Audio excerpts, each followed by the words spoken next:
नमस्कार साथियों, स्वागत है आप सभी का आप ही के अपने YouTube channel GK selection point Ramesh bond में। साथियों, भारतीय राज्य व्यवस्था के क्रम में आज मैं आपके बीच लेकर आया हूं राष्ट्रपति की शक्तियां और उसमें आपातकालीन शक्तियों में अनुच्छेद 356 राष्ट्रपति शासन और अनुच्छेद 360 वित्तीय आपातकाल। इससे पहले भारतीय राज्य व्यवस्था के भाग 7 में हमने राष्ट्रीय आपातकाल अनुच्छेद 352 की विस्तार से चर्चा की थी साथियों, और आज के इस वीडियो में हम अनुच्छेद 356 तथा अनुच्छेद 360 जो कि राज्य आपातकाल और वित्तीय आपातकाल से संबंधित है उसकी बात करेंगे। तो शुरुआत करते हैं आज की वीडियो की। राष्ट्रीय आपातकाल अपन पढ़ चुके हैं और राष्ट्रपति की संकटकालीन शक्तियां, आपातकालीन शक्तियों की अपन चर्चा कर रहे हैं। इसमें दूसरी जो शक्ति है आपातकालीन शक्तियों में वो है अनुच्छेद 356 आर्टिकल 356। यह बात करता है साथियों राज्य आपातकाल की।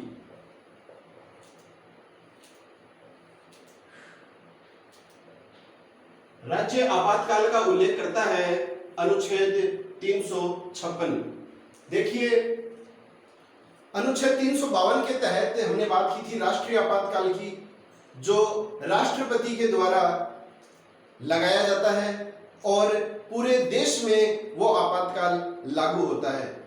लेकिन साथियों, अनुच्छेद 356 के तहत जो राज्य आपातकाल लगाया जाता है, राष्ट्रपति शासन लगाया जाता है, वो केवल उसी संबंधित राज्य में लगेगा जिस राज्य में विपत्तिजनक स्थिति है या उस राज्य का प्रशासन संवैधानिक नियमों के अनुसार नहीं चल रहा है या उस राज्य का संवैधानिक तंत्र जो है वो विफल हो गया है।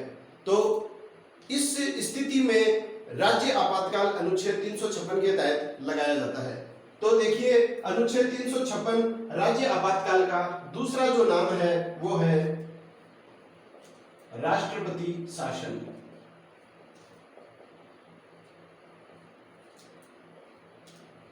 तो साथियों, इसमें सबसे पहला प्रश्न यही आता है कि राज्य आपातकाल या राष्ट्रपति शासन कौन से अनुच्छेद के तहत लगाया जाता है? तो अनुच्छेद 356 के तहत लगाया जाता है। और दूसरी बात जो आती है वो है क्यों लागू किया जाता है? राष्ट्रपति शासन क्यों लागू किया जाता है? तो इस महत्वपूर्ण बिंदु पर अपने सबसे पहले चर्चा कर लें, क्योंकि दूसरा प्रश्न यही बनता है। तो देखिए साथियों, सबसे मेन जो रीजन है राष्ट्रपति कब किसी राज्य में राज्य आपातकाल या राष्ट्रपति शासन लगाएगा, तो उसका सीधा सा रीजन है जब संबंधित राज्य का प्रशासन संवैधानिक नियमों के तहत नहीं चलाया जाता है या संवैधानिक तंत्र उस राज्य में पूरी तरह से विफल हो चुका होता है। तो इसमें मेन सीधा सा कारण यही है क्यों लगाया जाता है, तो वो है संवैधानिक तंत्र की विफलता।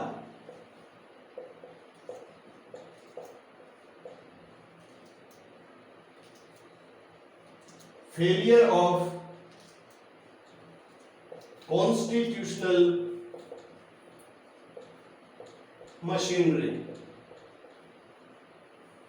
यह मोस्ट इंपोर्टेंट प्रश्न है, राष्ट्रपति शासन लगाए जाने का कारण।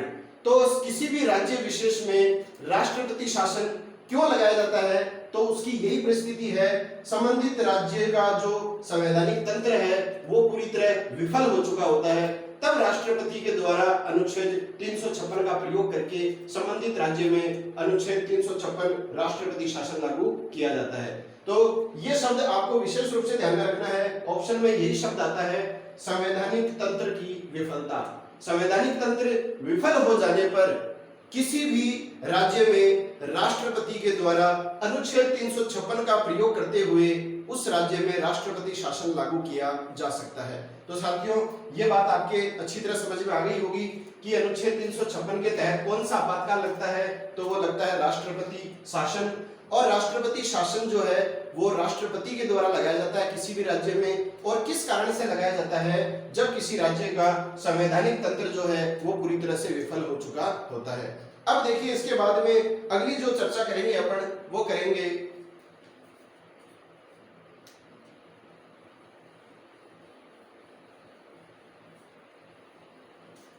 राष्ट्रपति शासन कैसे लगाया जाता है। देखिए अब आप अच्छी तरह से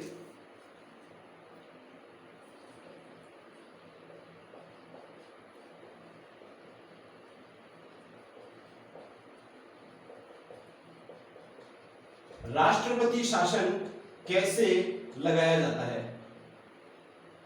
तो कारण आपको पता चल गया कि किसी भी राज्य में राष्ट्रपति शासन क्यों लागू किया जाता है, तो संवैधानिक तंत्र की विफलता के कारण लागू किया जाता है। और दूसरी जो बात है कि राष्ट्रपति शासन कैसे लगाया जाता है, तो साथियों ये आप अच्छी तरह समझ लीजिए कि कैसे लगाया जाता है राष्ट्रपति शासन। तो देखिए भारत सरकार में केंद्रीय मंत्रिमंडल में सबसे ऊपर जो मंत्रालय होता है वो होता है गृह मंत्रालय। आप समझ लीजिए बात को अच्छी तरह पहले, या मैं कह दूं कि प्रधानमंत्री के बाद में सबसे ऊपर जो स्थान आता है प्रधानमंत्री के जस्ट बाद में, वो आता है कैबिनेट में होम मिनिस्टर का गृह मंत्रालय। और गृह मंत्रालय जो होता है मिनिस्ट्री ऑफ होम अफेयर्स। इस गृह मंत्रालय में साथियों कई प्रकार के विभाग होते हैं, और इन कई प्रकार के विभागों में एक विभाग होता है राज्य विभाग, जिसको अपन बोलते हैं स्टेट डिपार्टमेंट। ये जो राज्य विभाग होता है, इस राज्य विभाग का बहुत बड़ा रोल है यहाँ पर कि 356 के तहत राष्ट्रपति शासन कैसे लगाया जाता है। तो आप देखिए अच्छी तरह, राज्यों में जो राज्यपाल होते हैं साथियों, इन राज्यों के राज्यपालों को प्रत्येक 15 दिन के अंतराल से, प्रत्येक 15 दिन के अंतराल से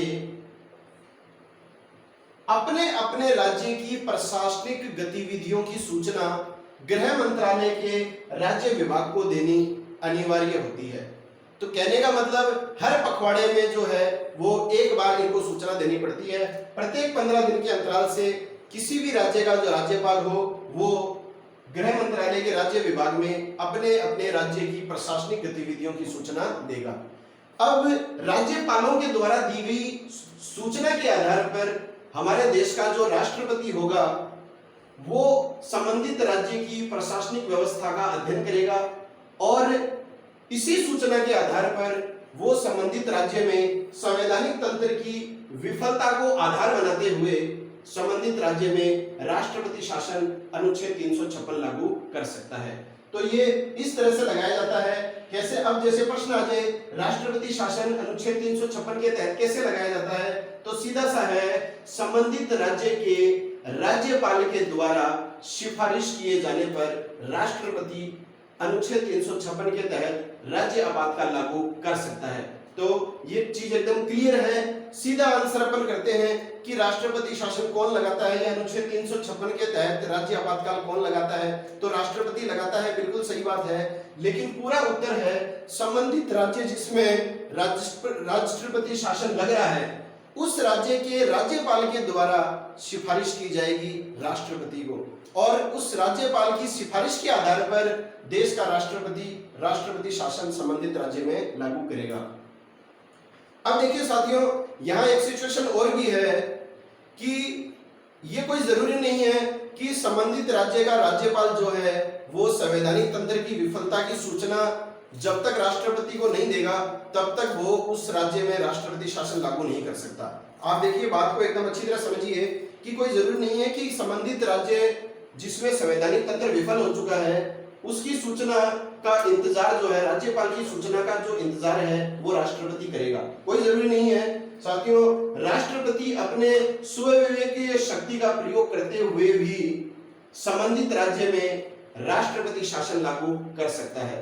अगर उससे ये महसूस होता है, अगर उसको ये अनुभूति होती है कि संबंधित राज्य में संवैधानिक तंत्र विफल होने की कगार पर है, तो जरूरी नहीं है कि राष्ट्रपति राज्यपाल की सिफारिश का इंतजार करे। वो बिना राज्यपाल की सिफारिश के भी अपनी सुविवेकीय शक्ति का प्रयोग करते हुए राष्ट्रपति शासन किसी भी संबंधित राज्य में अनुच्छेद 356 के तहत लागू कर सकता है। अब देखिए साथियों, इसमें एक बात और है। अब बात अपन कर रहे हैं जैसे सुविवेकीय शक्ति,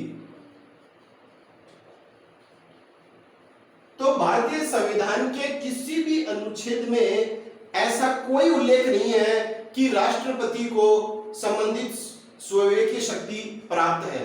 तो राष्ट्रपति के सुविवेकीय शक्ति से संबंधित कोई अनुच्छेद संविधान में नहीं है। ये एक अपना स्वयं का एक अवलोकन है जो राष्ट्रपति को अधिकार क्षेत्र में दिया गया है कि अगर संबंधित राज्य का राज्यपाल लिखित सिफारिश या सिफारिश न भी करे तो भी राष्ट्रपति यदि महसूस करे तो संबंधित राज्य में राष्ट्रपति शासन लागू कर सकता है। तो ये जो है कि राष्ट्रपति जरूरी नहीं है कि राज्यपाल की सूचना का इंतजार ही करे, वेट ही करे, वो अपनी सुविवेकीय शक्ति के तहत भी जो है संबंधित राज्य में राष्ट्रपति शासन लागू कर सकता है। ऐसा अनुच्छेद 356 में स्पष्ट रूप से उल्लेखित है। तो अब तक जो है हमने क्या पढ़ा है राष्ट्रपति शासन में कि राष्ट्रपति शासन अनुच्छेद 356 के तहत क्यों लगाया जाता है साथियों? जब संबंधित राज्य का प्रशासनिक तंत्र असफल हो जाता है, विफल हो जाता है, तो लगता है अनुच्छेद 356 के तहत राष्ट्रपति शासन। और कैसे लगाया जाता है? राष्ट्रपति के द्वारा लगाया जाता है संबंधित राज्य के राज्यपाल की सिफारिश पर। और यह भी मैंने आपको बात बता दी है कि राज्यपाल यदि सिफारिश नहीं करे तो अगर राष्ट्रपति अपनी सुविवेकीय शक्ति का प्रयोग करते हुए भी संबंधित राज्य में राष्ट्रपति शासन लागू कर सकता है। अब देखिए इसके बाद में अपना बात करेंगे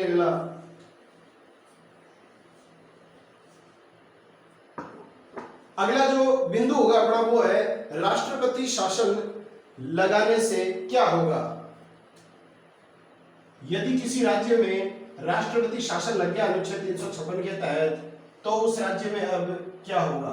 सभी बिंदुओं से साथियों प्रश्न पूछे जाते हैं प्रतियोगी परीक्षाओं में। तो देखिए साथियों क्या होगा अगर किसी राज्य में राष्ट्रपति शासन लगा दिया गया है तो क्या होगा। सबसे पहली देखिए, सबसे पहली बात है कि उस राज्य की जो सरकार है वो बर्खास्त कर दी जाएगी, पहली बात। दूसरी बात, संबंधित राज्य की जो विधानसभा है वो निलंबित या भंग की जा सकती है। तो संबंधित राज्य की सरकार बर्खास्त हो जाएगी, संबंधित राज्य की विधानसभा जो है वो भंग हो जाएगी। इसके अलावा अगर अनुच्छेद 356 लागू हो जाता है तो ऐसी स्थिति में उस राज्य में जिसमें राष्ट्रपति शासन लागू किया गया है उस राज्य में जो भी कानून बनाया जाएगा उस राष्ट्रपति शासन के दौरान वो कानून भारतीय संसद के द्वारा ही बनाया जाएगा। ये आपको विशेष रूप से ध्यान में रखनी है तीनों बातें। यदि किसी राज्य में राष्ट्रपति शासन लागू हो जाएगा तो संबंधित राज्य की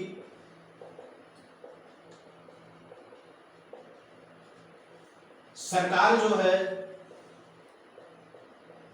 वो बर्खास्त हो जाएगी, संबंधित राज्य की विधानसभा भंग हो जाएगी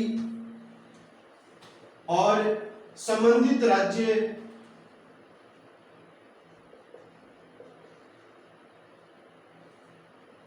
के कानून बनाने का अधिकार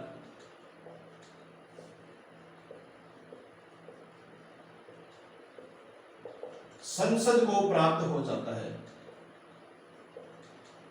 यह प्रश्न आता है परीक्षाओं में कि राष्ट्रपति शासन के दौरान राज्यों में कानून बनाने का अधिकार कौन रखता है। तो वो रखता है भारतीय संसद। संसद के द्वारा कानून बनाए जाएंगे। और यदि संबंधित राज्य की सरकार का बजट भी अगर पारित किया जाएगा तो केंद्र जो राज्य बजट है वो भी भारतीय संसद के द्वारा ही पारित किया जाएगा। तो ये तीन परिस्थितियां होती हैं जब किसी राज्य में अनुच्छेद 356 के तहत राष्ट्रपति शासन लागू किया जाएगा। अब देखिए साथियों जब हम राष्ट्रपति शासन के बारे में पढ़ते हैं या अनुच्छेद 356 के बारे में पढ़ते हैं, तो कहने का मतलब मेरा यह है कि राष्ट्रपति शासन के संदर्भ में हम केवल अनुच्छेद 356 पर ही पूरी तरह से निर्भर नहीं रह सकते हैं। हमें दो अनुच्छेदों के बारे में और भी पढ़ना पड़ता है, वो है अनुच्छेद 355 और अनुच्छेद 365। इन दो अनुच्छेदों की बात अपन अब करेंगे।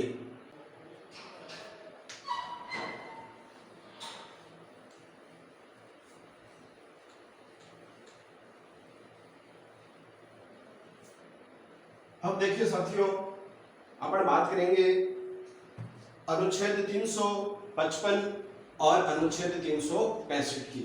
तो ये आप विशेष रूप से ध्यान में रखिए।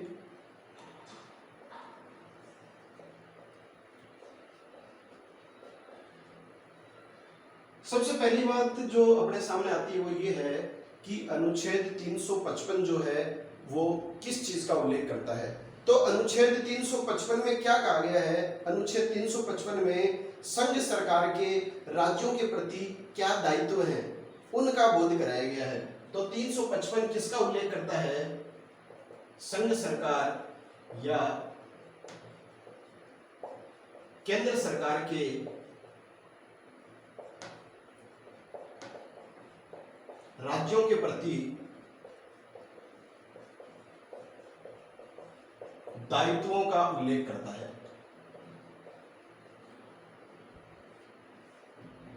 मतलब संघ सरकार या केंद्र सरकार के राज्य के प्रति क्या दायित्व हैं, तो इनका जो उल्लेख किया गया है दायित्वों का, वो किया गया अनुच्छेद 355 में। अब देखिए, इसमें अनुच्छेद 355 के तहत 3 प्रमुख दायित्व बताए गए हैं संघ सरकार के, जो राज्यों के प्रति जो दायित्व दिए गए हैं उनको। तो सबसे पहला दायित्व क्या है साथियों संघ सरकार या केंद्र सरकार का? वो है राज्यों की बाह्य आक्रमणों से रक्षा करना या सुरक्षा करना। यह सबसे पहला दायित्व दिया गया अनुच्छेद 355 के तहत संघ सरकार का जो दायित्व है राज्यों के प्रति। तो संघ सरकार का यह दायित्व है कि वो राज्यों की बाह्य आक्रमणों से सुरक्षा करे। तो यह दायित्व आपको सबसे पहला समझ में आ गया है। अब दूसरा जो दायित्व दिया गया साथियों वो है सभी राज्यों में आंतरिक शांति स्थापित करना।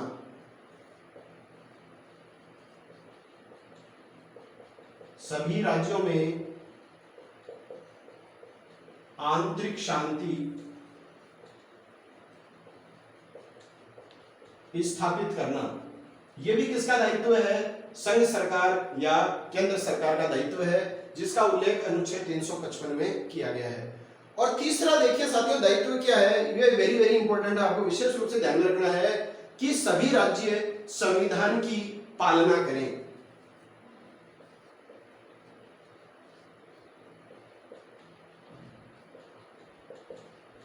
सभी राज्य संविधान की पालना करें। तो सभी राज्य संविधान की पालना करें, यह सुनिश्चित करना किसका दायित्व है? यह दायित्व है संघ सरकार या केंद्र सरकार का। तो आप समझ गए होंगे कि संघ सरकार जो राज्यों में जो हस्तक्षेप करती है, तो वो क्यों करती है? वो अनुच्छेद 355 को आधार बनाकर करती है, क्योंकि अनुच्छेद 355 में यह स्पष्ट उल्लेख है कि संघ या केंद्र सरकार राज्यों के प्रति कई दायित्व निभाती है।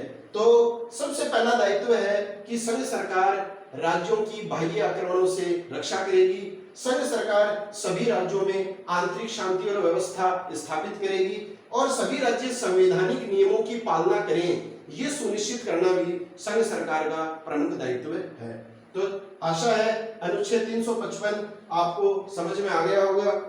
और साथियों इसी से संबंधित प्रश्न बनते हैं, कोई भी प्रश्न इसके संदर्भ में बन सकता है। इसमें ये प्रश्न मोस्ट इंपोर्टेंट है जो कई बार आ भी चुका है परीक्षाओं में, आरएस प्री में भी कई बार आ चुका है कि वो कौन सा संवैधानिक अनुच्छेद है जिसके तहत राज्यों में संविधान की पालना करवाने का दायित्व संघ सरकार को सौंपा गया है। तो वो कौन सा अनुच्छेद है? 355। तो ये जो प्रश्न आ रहा है अनुच्छेद 355 का साथियों, ये राष्ट्रपति शासन के संदर्भ में ही पूछा जाता है। अब देखिए इसके बाद में अपन बात करेंगे अनुच्छेद 365 की।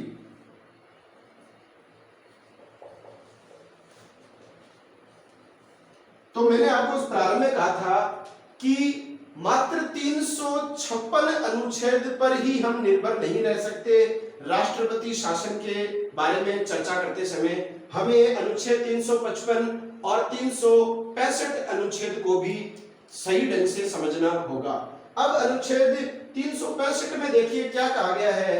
इसमें कहा गया है संघ सरकार राज्यों को समय समय पर निर्देश देगी। तो संघ सरकार, केंद्र सरकार समय समय पर राज्यों की सरकारों को क्या देगी? निर्देश देगी, या मतलब उनको कुछ कार्य करने के लिए कहेगी। और यदि राज्य सरकार इन निर्देशों का पालन नहीं करती है, यदि किसी राज्य की सरकार इन निर्देशों का पालन नहीं करती है, तो ऐसा समझा जाता है कि संबंधित राज्य संवैधानिक विफलता की ओर जा रहा है। संवैधानिक प्रशासनिक तंत्र संबंधित राज्य में जो है वो समाप्त होने की कगार पर है। और ऐसी स्थिति में राष्ट्रपति संबंधित राज्य में राष्ट्रपति शासन अनुच्छेद 356 के तहत लगा सकता है। तो देखिए ये दोनों अनुच्छेद आपको अच्छी तरह समझ में आ गए होंगे। अनुच्छेद 55 जो है वो क्या बोलता है? वो कहता है कि संघ सरकार के राज्यों के प्रति कुछ दायित्व हैं, जैसे सभी राज्यों में आंतरिक शांति व्यवस्था स्थापित करेगी संघ सरकार, राज्यों की बाह्य आक्रमणों से सुरक्षा करेगी संघ सरकार, और सभी राज्यों में संविधान की पालना हो, यह सुनिश्चित करने का दायित्व भी किसको सौंपा गया है? 355 के तहत संघ सरकार को। और 365 में क्या कहा गया साथियों कि संघ सरकार राज्य सरकारों को निर्देश दे सकती है, और यदि कोई राज्य सरकार इन निर्देशों का पालन करने में विफल होती है तो ऐसा माना जाता है कि संबंधित जो राज्य है वहां की संवैधानिक तंत्र की जो व्यवस्था है, वहां का संवैधानिक तंत्र जो है, कॉन्स्टिट्यूशनल मशीनरी जो है वो फेल हो चुकी है। और ऐसी स्थिति में राष्ट्रपति जो है वो 356 का प्रयोग करते हुए संबंधित राज्य में राष्ट्रपति शासन लागू कर सकता है। तो ये दो अनुच्छेद जो हैं आपको विशेष रूप से ध्यान में रखने हैं, 355 और 365। अब देखिए साथियों, इसके बाद में जो है इस अध्याय का सबसे महत्वपूर्ण बिंदु जो है आपके सामने मैं लूंगा वो है कि एक बार यदि किसी राज्य में राष्ट्रपति शासन लागू हो जाए तो वो कब तक लागू रह सकता है।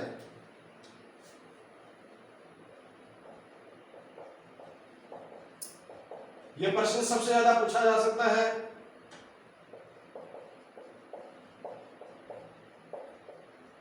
और सबसे ज्यादा जो प्रश्न आते हैं आपातकाल के संदर्भ में वो इसी बिंदु में से पूछे जाते हैं, चाहे वो राष्ट्रीय आपातकाल हो या राष्ट्रपति शासन हो या वित्तीय आपातकाल हो। तो ध्यान में रख लीजिए, अपन ने राष्ट्रपति शासन 352 में बात पढ़ी थी कि जिस तिथि को राष्ट्रपति शासन अनुच्छेद 352 के तहत लागू करेगा, उस तिथि के एक माह के जो भीतर है वो संसद से स्वीकृति लेनी अनिवार्य है। यहां थोड़ा सा चेंज है, यहां जिस तिथि को राष्ट्रपति शासन 356 लगाएगा किसी राज्य में, जिस तिथि को वो राष्ट्रपति किसी राज्य में राष्ट्रपति शासन लागू करेगा, उस तिथि के 2 माह के भीतर संसद से इसकी स्वीकृति लेनी जरूरी है। तो आप यहां पर पहला बिंदु ये ध्यान में रखिए, जैसे देखिए आज तिथि है 7 मई, 7 मई तिथि है, 7 मई को राष्ट्रपति शासन लगा दिया गया है राजस्थान में। आज लगा दिया है, राष्ट्रपति ने अपनी स्व इच्छा से लगाया है, या हमारे राज्यपाल कलराज मिश्र की सिफारिश पर लगाया है, जो भी कारण है, और किस वजह से लगाया है ये आपको पता है, संवैधानिक तंत्र की विफलता की वजह से। ये आपको ध्यान में रखना है, संवैधानिक तंत्र की विफलता, फेलियर ऑफ कॉन्स्टिट्यूशनल मशीनरी। अब देखिए आज लग गया ये 7 मई को, तो अनमून इस तिथि से 2 माह के भीतर, ये आपको ध्यान में रखना है, यही ऑप्शन में आएगा कि राष्ट्रपति शासन लागू किए जाने की स्वीकृति संसद के द्वारा कितनी अवधि में देना अनिवार्य है। तो लागू किए जाने की तिथि के 2 माह के भीतर संसद को अपनी स्वीकृति या अनुमोदन देना जरूरी है, और यदि 2 माह के भीतर संसद की स्वीकृति नहीं मिलती है तो संबंधित राज्य में राष्ट्रपति शासन स्वतः ही समाप्त हो जाएगा।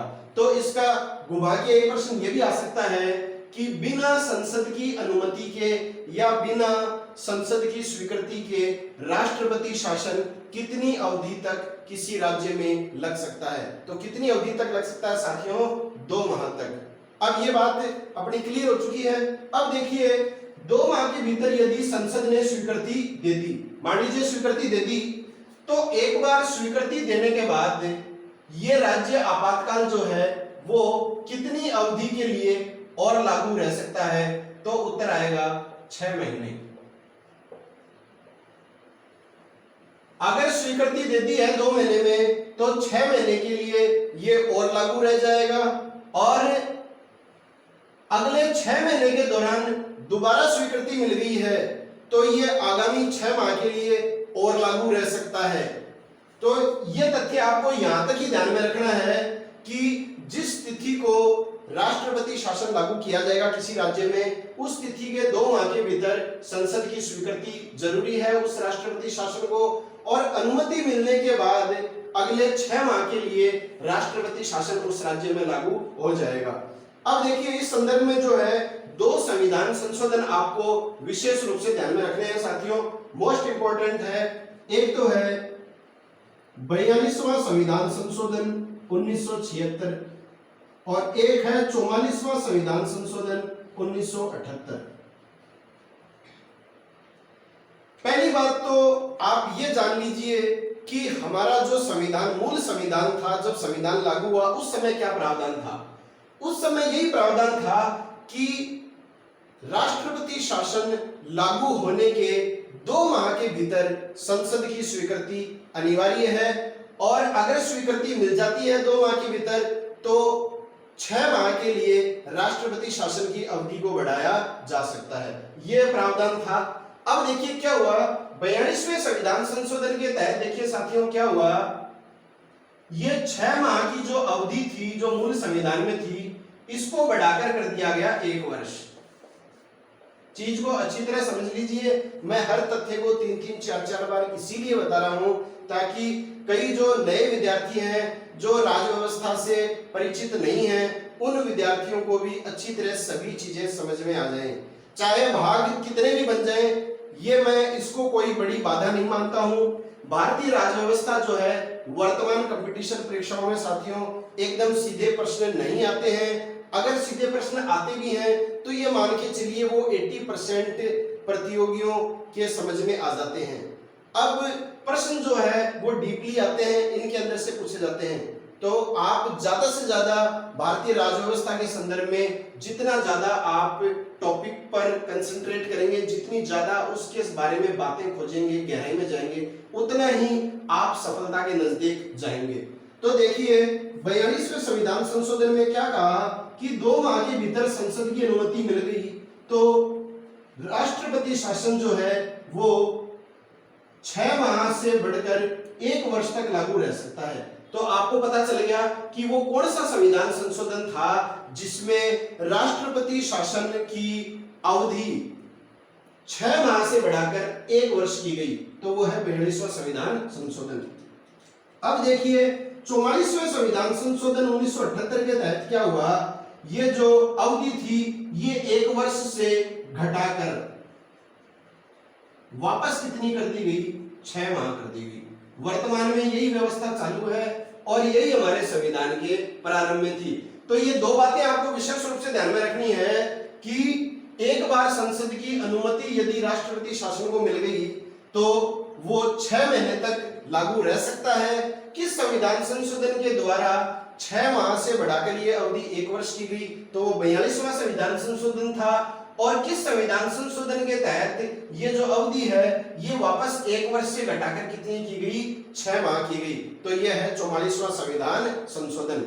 अब देखिए इसके बाद में जो अगले बिंदु की अपन चर्चा करेंगे वो बिंदु है कि राष्ट्रपति शासन अधिकतम कितने समय तक लागू रह सकता है। तो साथियों आशा है कि आपको अब तक जितनी भी बातें मैंने बताई हैं वो समझ में आ गई होंगी। और एक दो बार अगर आप वीडियो को एकाग्रचित होकर सुन लोगे तो निश्चित रूप से आपका जो है अनुच्छेद 352 और अनुच्छेद 356 से संबंधित प्रश्न कभी गलत नहीं होगा। अब देखिए अपन अगली जो चर्चा करेंगे वो ये है कि अनुच्छेद 356 के तहत राष्ट्रपति शासन की जो अवधि है वो अधिकतम कितनी हो सकती है।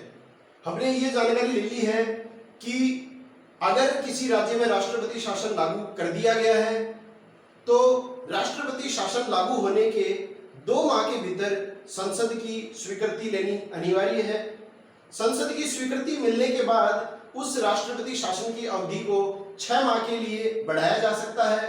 और अगर उस 6 माह की अवधि में दोबारा संसद ने स्वीकृति दे दी तो पुनः उसको 6 माह के लिए बढ़ाया जा सकता है।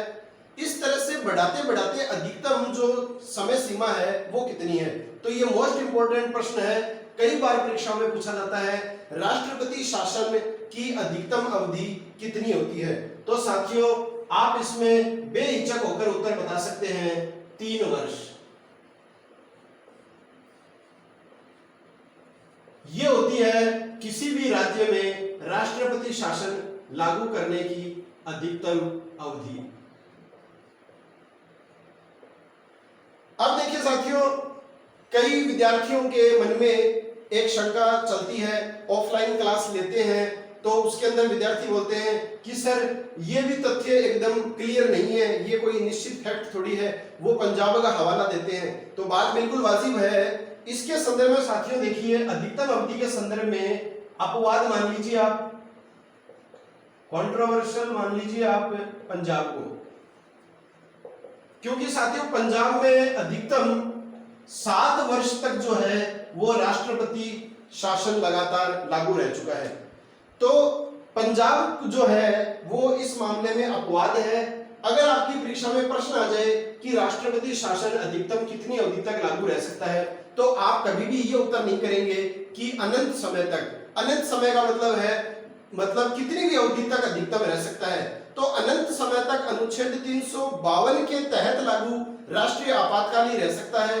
अगर आपने पिछला वीडियो अनुच्छेद 352 राष्ट्रीय आपातकाल नहीं देखा है तो साथियों आप निश्चित रूप से देखिए, हर बिंदु उसमें एकदम स्पष्ट रूप से आपके सामने क्लियर किया गया है। आप कभी नहीं भूलेंगे अगर एक बार एकाग्रचित होकर कंसंट्रेट करके आपने उस वीडियो को सुन लिया है तो अनुच्छेद 356 के तहत राष्ट्रपति शासन के संदर्भ में यहाँ अनंत अवधि नहीं आएगा, यहाँ अधिकतम अवधि आएगा 3 वर्ष। तो पंजाब में जो है ये 7 वर्ष तक लगातार लागू किया गया था। वो कारण है उसके पीछे क्योंकि पंजाब जो है वो आतंकवाद की चरम सीमा पर पहुंच गया था और इसी वजह से जो है संवैधानिक प्रावधानों में एक नया प्रावधान किया गया कि यहाँ जो पंजाब जो राज्य है यहाँ अनुच्छेद 356 के तहत अधिकतम 3 वर्ष की जो अवधि है वो मान्य नहीं होगी। तो पंजाब राज्य पर जो है ये अधिकतम 3 वर्ष राष्ट्रपति शासन लागू किए जाने की अवधि लागू नहीं की गई थी। इसी वजह से ये आप अपवाद के रूप में मान सकते हैं पंजाब राज्य का राष्ट्रपति शासन। अब देखिए साथियों बात आती है कि अधिकतम 3 वर्ष तक राष्ट्रपति शासन किस स्थिति में लागू रह सकता है। तो उस स्थिति में देखिए मुख्य रूप से आती है 2 कंडीशंस आती हैं अपने सामने। 2 परिस्थितियों में राष्ट्रपति शासन अधिकतम 3 वर्ष की अवधि तक किसी राज्य में लागू रह सकता है। पहली कंडीशन क्या है, यदि देश में या देश के किसी भाग में राष्ट्रीय आपातकाल लागू है, यदि देश में या देश के किसी भूभाग में राष्ट्रीय आपातकाल लागू है, तो ऐसी स्थिति में राष्ट्रपति शासन 3 वर्ष तक या अपनी अधिकतम अवधि तक लागू रह सकता है। यह पहला बिंदु हो गया। दूसरा जो बिंदु है, दूसरी जो सिचुएशन है वो क्या है, यदि अनुच्छेद 324 आप अच्छी तरह जानते हैं साथियों, 324 जो है वो निर्वाचन आयोग से संबंधित है, और यदि अनुच्छेद 324 के तहत निर्वाचन आयोग ये सिफारिश कर दे कि जिस राज्य में राष्ट्रपति शासन लागू है उस राज्य में विधानसभा चुनाव कराने संभव नहीं है, तो ऐसी स्थिति में उस राज्य में राष्ट्रपति शासन की अवधि को अधिकतम बढ़ाया जा सकता है। तो मेरी बातें आपको अच्छी तरह समझ में आ गई होंगी कि किसी भी राज्य में राष्ट्रपति शासन की अवधि को अधिकतम 3 वर्ष कब किया जा सकता है, तो कब किया जा सकता है, जब देश के किसी भाग या संपूर्ण देश में अनुच्छेद 352 के तहत राष्ट्रपति शासन राष्ट्रीय आपातकाल लागू किया गया हो, और दूसरी कंडीशन क्या होती है, यदि चुनाव आयोग ने यह सिफारिश कर दी है कि संबंधित राज्य में विधानसभा चुनाव कराए जाने संभव नहीं है, तो संबंधित राज्य में राष्ट्रपति शासन की अवधि अधिकतम हो सकती है। तो अच्छी तरह फैक्ट समझ में आ गया होगा आपके। अब देखिए बात आती है कि सर्वाधिक बार, तो संख्यात्मक बात जो है वो यहाँ कोई विशेष महत्व नहीं रखती। आपको इतनी बात जरूर ध्यान में रखनी है कि वर्तमान तक 125 से अधिक बार राज्यों में राष्ट्रपति शासन लागू किया जा चुका है।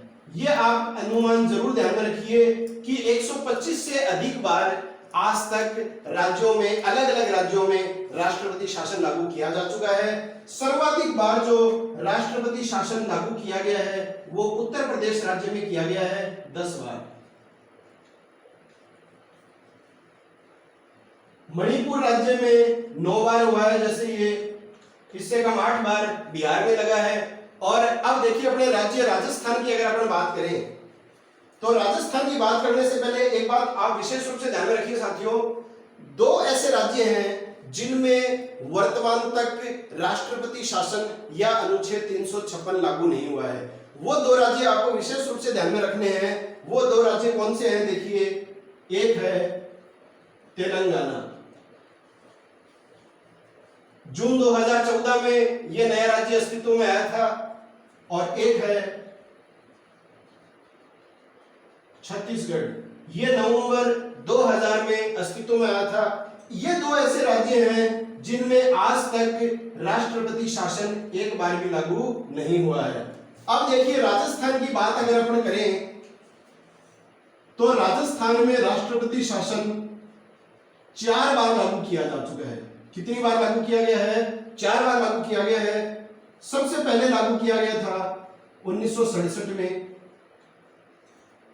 दूसरी बार 1977 में, तीसरी बार 1980 में, और चौथी बार वर्ष 1992 में। ये 4 वर्ष हैं जब 4 बार जब राष्ट्रपति शासन जो है वो राजस्थान में लागू किया गया है। यह आपको पता चल गया कि राजस्थान में 4 बार लगा है, सबसे ज्यादा उत्तर प्रदेश में लगा है, और छत्तीसगढ़ और तेलंगाना जो राज्य हैं उनमें एक बार भी राष्ट्रपति शासन नहीं लागू किया गया है। अब इसके बाद में राष्ट्रपति शासन में अगला जो बिंदु अपना रहेगा, वो बिंदु देखिए क्या रहेगा साथियों,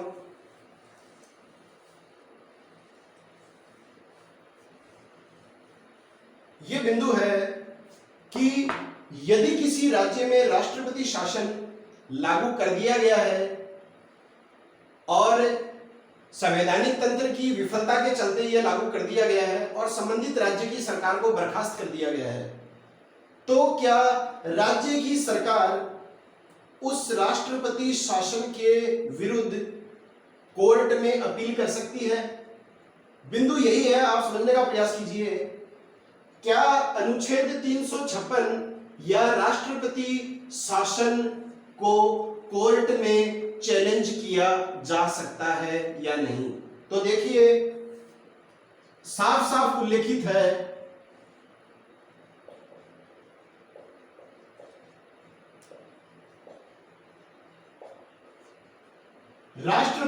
शासन को कोर्ट में चैलेंज किया जा सकता है। आप ध्यान में रखिएगा इस बात को कि अगर राष्ट्रपति ने संबंधित किसी राज्य में राष्ट्रपति शासन लागू कर दिया है तो संबंधित राज्य की सरकार कोर्ट में अपील कर सकती है और कोर्ट इस अपील पर न्याय संगत निर्णय दे सकती है और यह राष्ट्रपति शासन में खारिज भी किया जा सकता है। तो इसी से संबंधित देखिए साथियों, एक वाक्यांश है, घटना है, वो है मार्च 2016 की। मार्च 2016 में उत्तराखंड राज्य में राष्ट्रपति शासन लगाया गया था और राष्ट्रपति शासन लगाए जाने के समय जो सरकार बर्खास्त की गई थी, उस समय उत्तराखंड के चीफ मिनिस्टर मुख्यमंत्री थे हरीश रावत। तो हरीश रावत की सरकार ने जो है वो उत्तराखंड हाई कोर्ट में अपील की और उत्तराखंड हाई कोर्ट के उस समय जो न्यायाधीश थे, मुख्य न्यायाधीश, तत्कालीन मुख्य न्यायाधीश, वो थे मिस्टर जोसेफ। और मिस्टर जोसेफ ने इस अपील का निस्तारण करते हुए ऐतिहासिक निर्णय सुनाया था कि राष्ट्रपति देश के सर्वोच्च संवैधानिक राष्ट्राध्यक्ष हैं, वो भी एक पदाधिकारी हैं, भगवान वो नहीं है, उनसे भी गलतियां हो सकती हैं और उन्होंने साफ साफ जो है वो राज्य सरकार के पक्ष में अपना निर्णय दिया और उत्तराखंड राज्य में जो राष्ट्रपति शासन लागू किया गया था वो राष्ट्रपति शासन हटा दिया गया इस निर्णय के तहत। तो राष्ट्रपति शासन को कोर्ट में चैलेंज किया जा सकता है। अब देखिए इसके बाद में अगली बात आती है। अब मैं आपको एक बिंदु बताऊंगा कि दिल्ली जो है, दिल्ली में राष्ट्रपति शासन अनुच्छेद 356 के तहत नहीं लागू किया जाता है। अब आप कहोगे कि राष्ट्रपति शासन तो 356 के तहत ही लगता है, तो ये आप एक अपवाद मान लीजिए कि दिल्ली जो है वहां 356 के तहत राष्ट्रपति शासन लागू नहीं किया जाता है।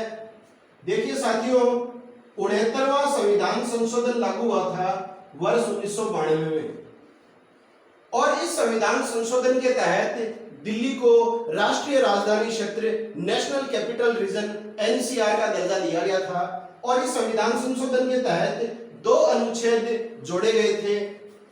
वो थे अनुच्छेद 239 ए और अनुच्छेद 239 ए।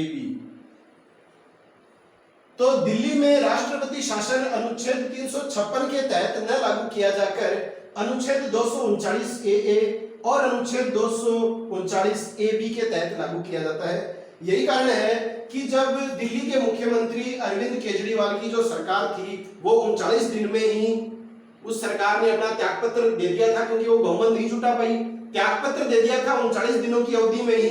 तो ऐसी स्थिति में जो है वो अनुच्छेद 239 ए के तहत दिल्ली राज्य में राष्ट्रपति शासन लागू किया गया था।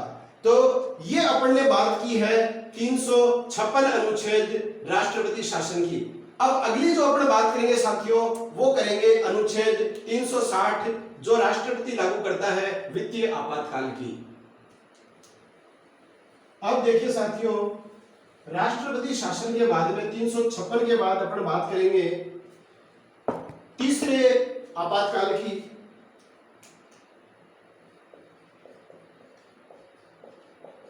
वित्तीय आपातकाल।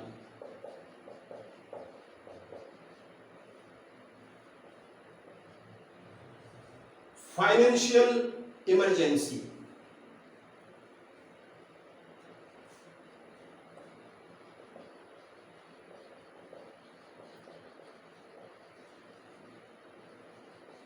देखिए साथियों, ये लगता है अनुच्छेद 360 के तहत। तो देख लीजिए, इसके बारे में 3-4 बातें बनती हैं, विशेष रूप से कोई ज्यादा इतना बड़ा मामला नहीं है ये।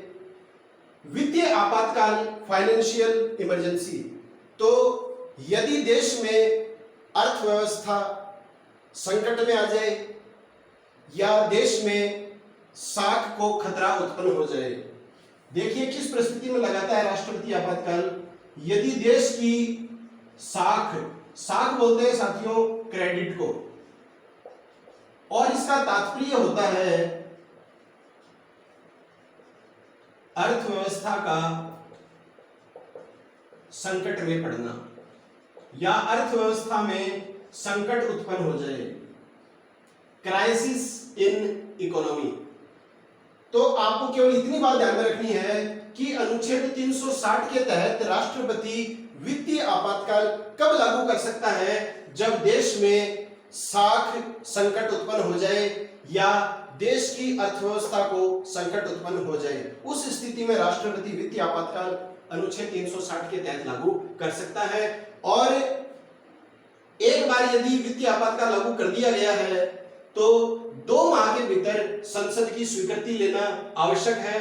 इसके बाद में यदि स्वीकृति मिल जाती है 2 माह के भीतर तो इसे 6 माह के लिए संसद के द्वारा बढ़ाया जा सकता है। और आगे की बात कि अधिकतम ये वित्तीय आपातकाल कितना रह सकता है, तो इसके बारे में आप साथियों विशेष रूप से ध्यान में रखना, अधिकतम की कोई सीमा निर्धारित नहीं है। इस अधिकतम के संदर्भ में हमारा जो भारत का जो संविधान है वो मौन है।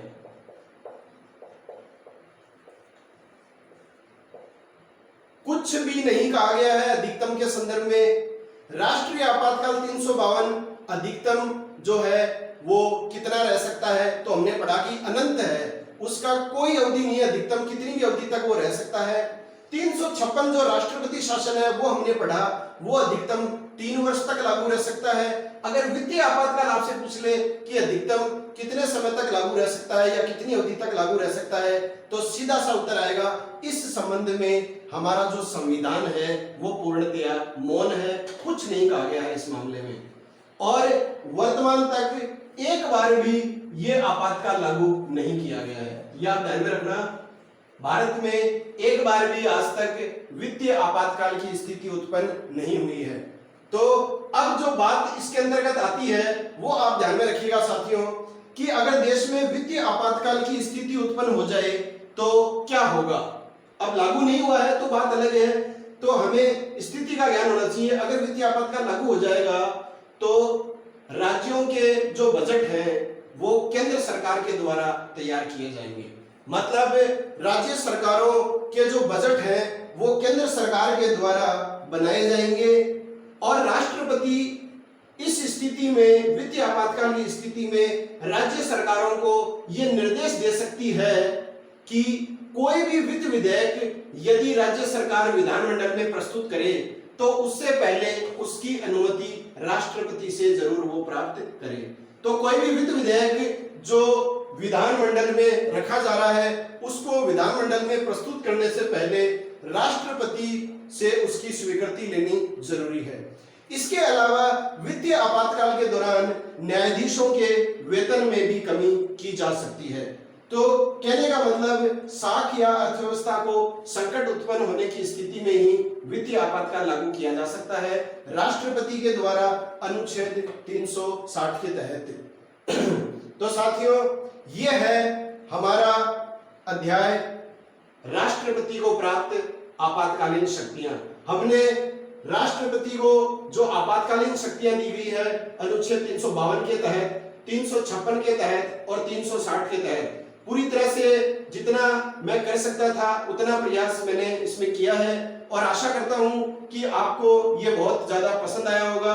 और उद्देश्य केवल यही है मेरे YouTube चैनल का कि जो टॉपिक मैं आपको पढ़ाऊं उससे प्रश्न आपकी परीक्षा में पूछा जाए और आप निरंतर सफलता के रथ को प्राप्त करते रहें। जय हिंद, जय भारत, वंदे मातरम।